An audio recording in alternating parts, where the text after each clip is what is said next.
Welcome to the Becoming Body Smart podcast, where we unlock the secrets of sustainable health and fitness and help you master your health habits. If you're tired of quick fixes, generic blueprints, and chasing short-term results, you're in the right place.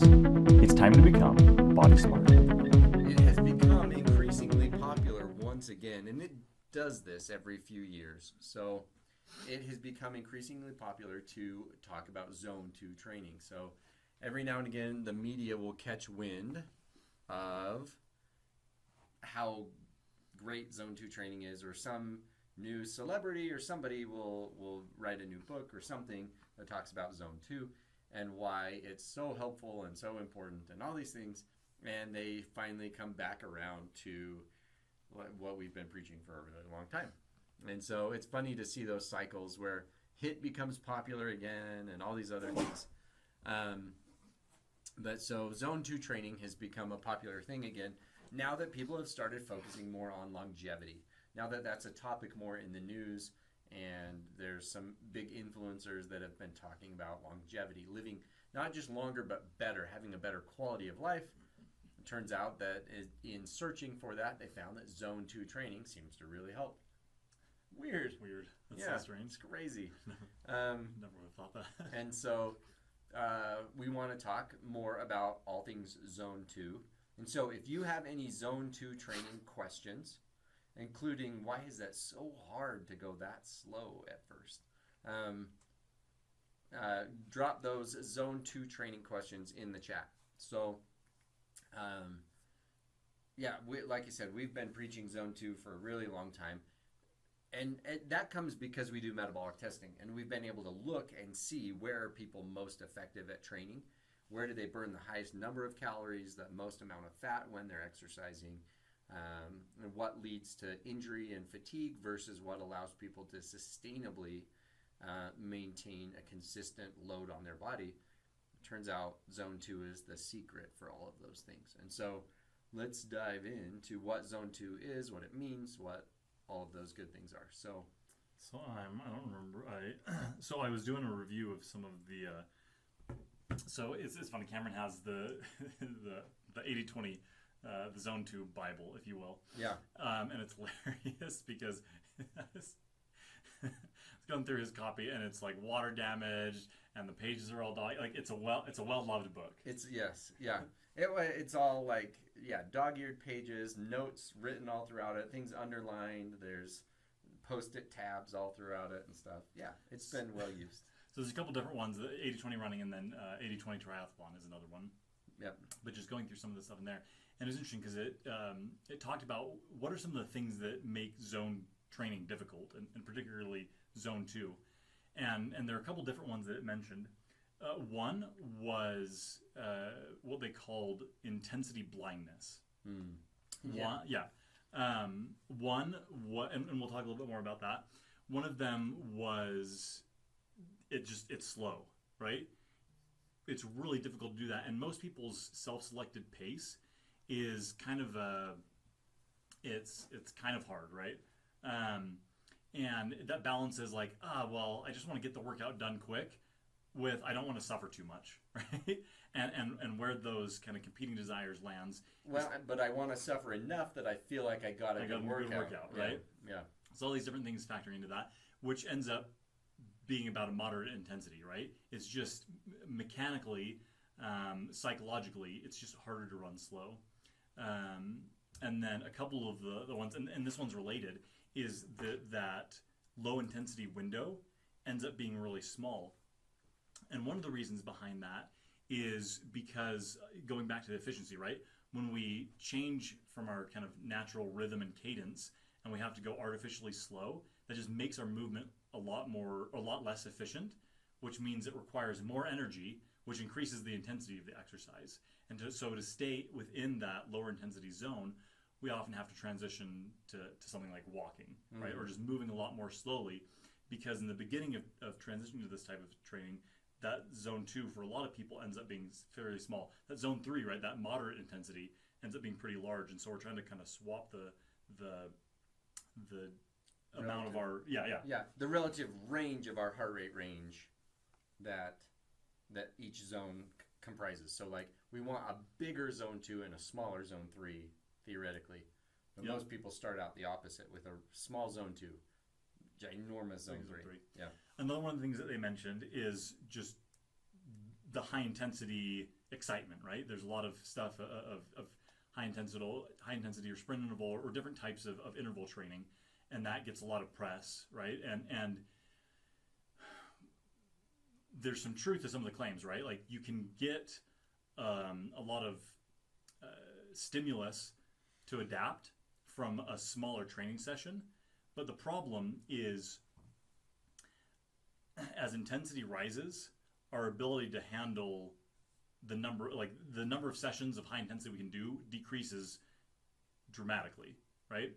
And so we can go for a lot longer, which actually is one of the benefits of low intensity training. We can go a lot longer at a lower intensity than we can at a high intensity. And so one of the things that happens is that people like, oh, I like high intensity, right? I can get more done in a shorter amount of time. And they string too many of those together, and then what happens? They get injured.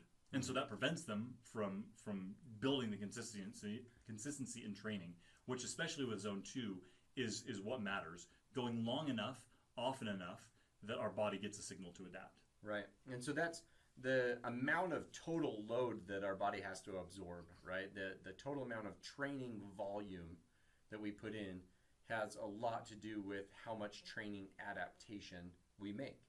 And so by training in the zone 2, which is a lower heart rate zone where we tend to burn more fat and it's more sustainable, by going that slow, what that allows us to do is put in more volume of total training. So it's not a one-to-one thing. The higher intensity we go, the longer the recovery period becomes. And so you can't get in as much overall load. So there's, I guess, two main ways of incorporating load on the system. And one is that intensity of load, and the other is the duration of the load. And so by going at a lower intensity and longer duration, we actually accumulate more load than short duration and high intensity because the amount of recovery needed to recover from that, I guess the amount that you need to do to stay injury-free. And we can make those adaptations over time to where our easy becomes harder. And that's what zone 2 training, well, that's what the 80-20 is all about, is that the 80% is putting in that zone 2 training to accumulate more time under load, and the 20% is the time to make improvements and improve our top end and things like that. So I guess zone 2, let's define the zones really quick. Zone 2 is the zone, I call it the comfortable zone. So zone 1 and zone 2 are the comfortable zone. So if you were to break all 5 zones down into just 3 zones, we've got our comfortable zone, our comfortably uncomfortable zone, which is zone 3, and then our uncomfortable zone, which is zones 4 and 5. And in our comfortably uncomfortable zone is where the least growth happens. It's not bad for your body, it's just not going to inspire much change in your body. And when we do it too much, it can accumulate too much load too rapidly and we can get injured. And we're getting an emergency alert service. National snow squall is blowing in right now. Glad I just got new tires. Sorry, all of our phones just went crazy all of a sudden. So zone 2 is that comfortable zone, zone 1 and zone 2, where it's kind of that I could do this for a really long time or I could do this all day. That's where we want you to hang out. The reason why you feel comfortable in that zone is that's where we're burning mostly fat. So 50% or greater is one of the ways that a lot of people will define that. And so we're burning mostly fat so that it's very sustainable from an energy standpoint. We can go for a really long time because our fat reserves are much, much higher than our carbohydrate reserves. So we can go for a lot longer period of time. But it's also at a zone where the intensity is low enough on our body that the accumulated, absorption of impact and load and all those things are much, much lower typically. Now, as we get more and more fit, our zone 2 grows higher into our heart rate range, and we can actually go with higher intensity, but still maintain kind of that relative effort of feeling like it's pretty light. But as we make those adaptations physiologically so that our heart and lungs can keep up, it just so happens that our muscles, tendons, ligaments, joints also make those adaptations. And so that's one of the beauties of that zone training is that it allows the time for everything else to adapt as well. And so that's one of the reasons why zone 2 training is so important in terms of injury avoidance. But it's still enough load to make our body have to keep making those adaptations to keep it stronger and things like that. And so it's getting that balance right of the 80% slow and the 20% fast that really helps to optimize improvement while still getting that load in. But that zone 2 training really is so important. So one of the questions we often get is, can you just do zone 2 training? If my goal is to lose weight, for example, can I just do zone 2 training? Yes and no. If you do enough of it, theoretically, yes.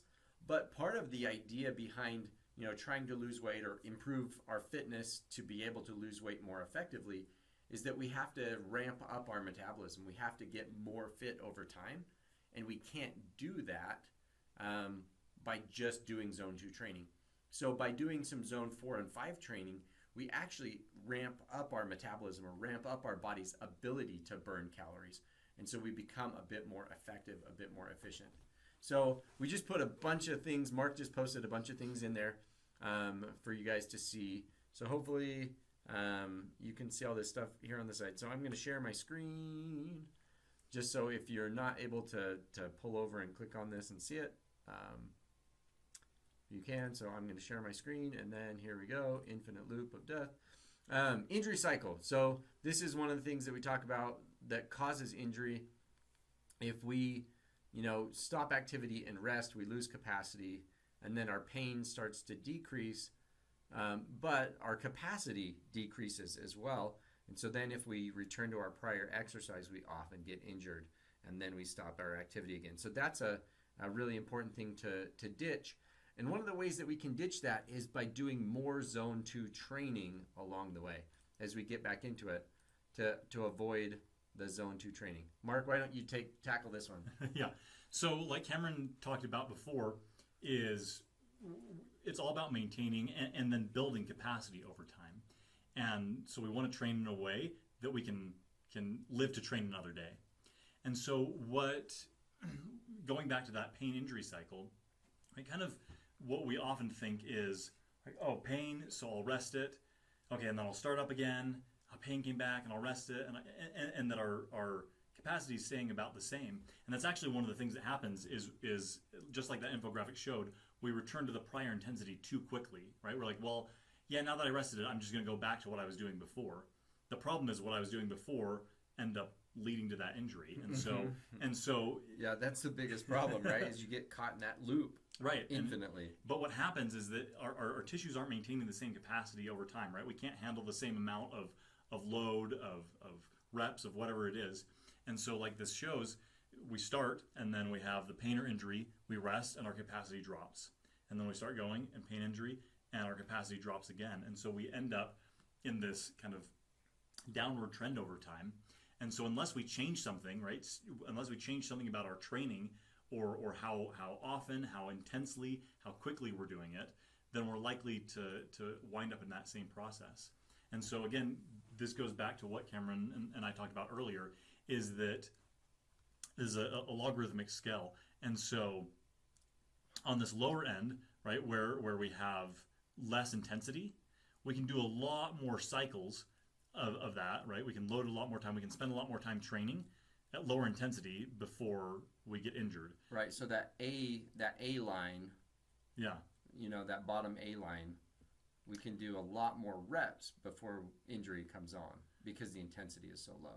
Yeah. Exactly. Versus up here at E, right, where it's really high intensity, we're very limited in the amount of things that we can do before that happens. Right? You can only jump off a roof so many times. before, Right. before your bones are like, Right. nope, we're done. Or like backpacking with an 80-pound pack. More realistic, I guess. You know? Right. If you haven't conditioned your body to that, you can only go, a few feet to maybe a mile or two if you're really well trained. If you haven't, trained your body to that with an 80-pound pack, whereas, going with a 0-pound pack and just walking, you might be able to go a really long distance. Well, an example of this, so this is why I was in grad school, and I've told this story before. It's hilarious because I'm in PT school, should be applying the principles I'm learning, and I had just not been exercising very much. And so I decided to go, and we hiked Ensign Peak from the backside, from the North Salt Lake side, and I did it. I woke up the next morning and I couldn't walk. And it was, I think, 3 days till I could walk again, and another 2 to 3 weeks before I could walk normally.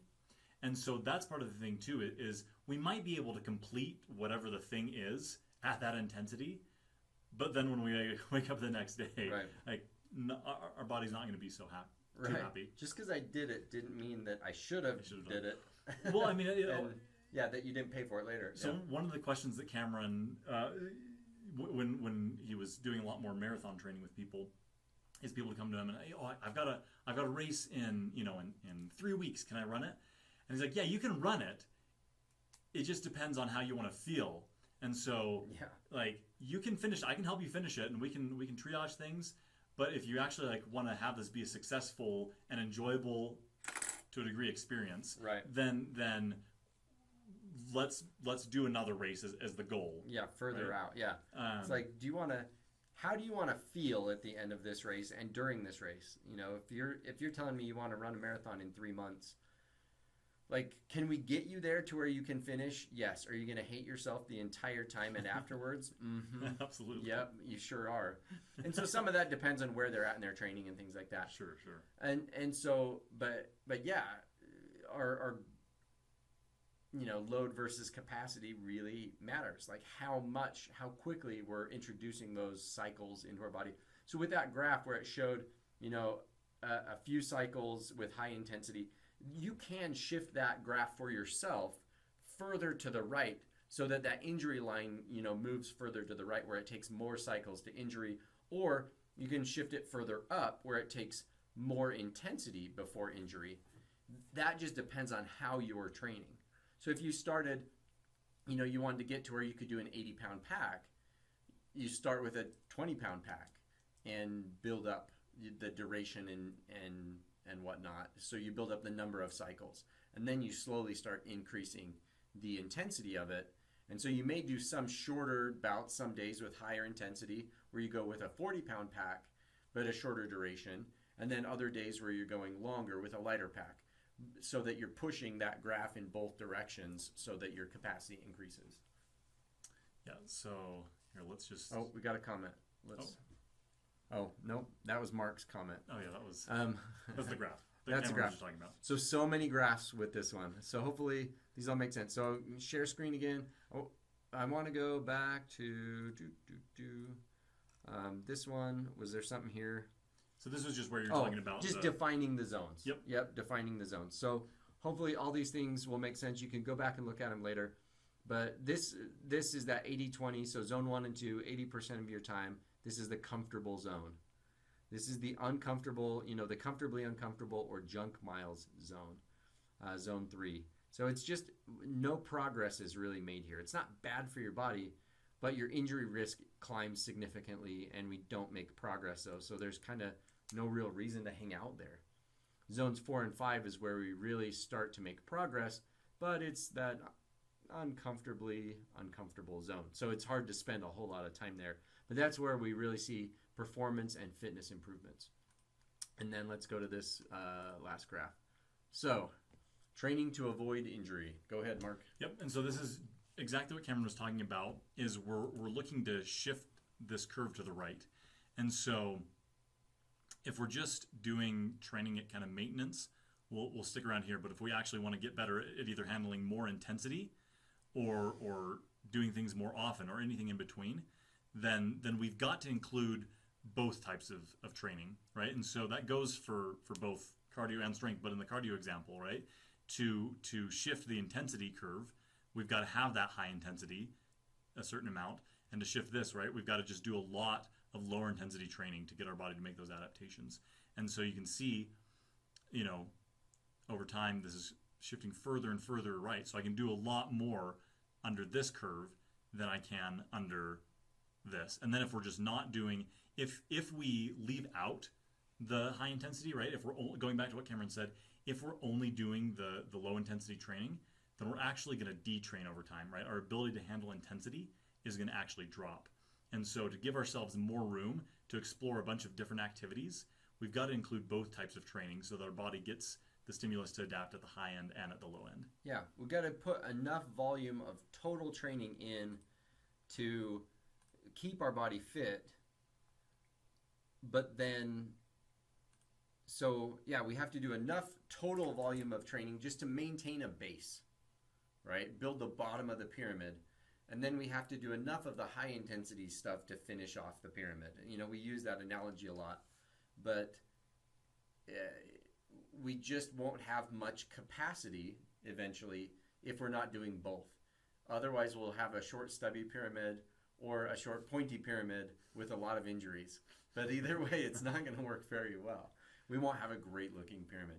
And so we have to build that base with our 80% zone 2 training.